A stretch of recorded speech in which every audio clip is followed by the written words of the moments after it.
بسم اللہ الرحمن الرحیم۔ السلام علیکم ورحمۃ اللہ وبرکاتہ۔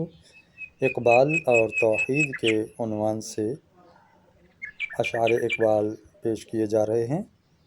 آج کے اشعار ضرب کلیم سے ہیں۔ اس سے پہلے بھی پچھلی ویڈیو میں ضرب کلیم سے اشعار توحید پیش کیے گئے تھے۔ آج 16واں شعر ہے۔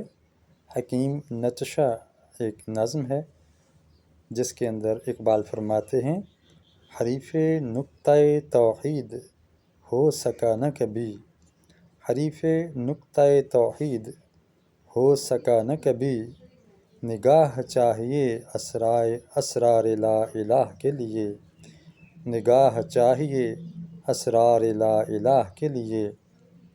17واں شعر آزادی شمشیر کے اعلان پر یہ نظم کا نام ہے۔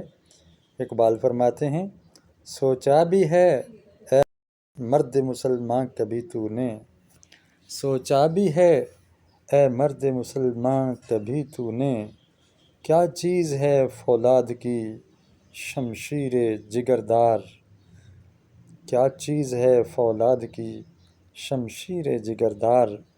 اس بیت کا یہ مصرع اول ہے کہ جس میں، اس بیت کا یہ مصرع اول ہے کہ جس میں پوشیدہ چلے آتے ہیں توحید کے اسرار، پوشیدہ چلے آتے ہیں توحید کے اسرار۔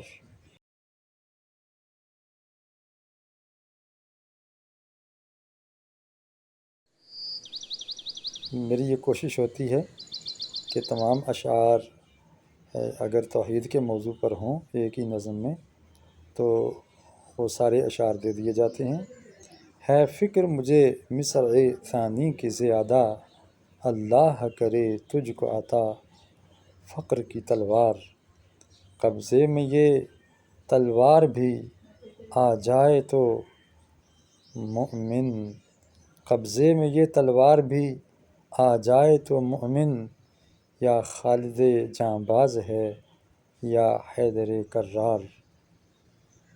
ایک بار پھر سن لیجئے: حریف نقطۂ توحید ہو سکا نہ کبھی، نگاہ چاہیے اسرار لا الہ کے لیے، سوچا بھی ہے اے مرد مسلمان کبھی تو نے، کیا چیز ہے فولاد کی شمشیر جگردار۔ اس بیت کا یہ مصرع اول ہے کہ جس میں پوشیدہ چلے آتے ہیں توحید کے اسرار۔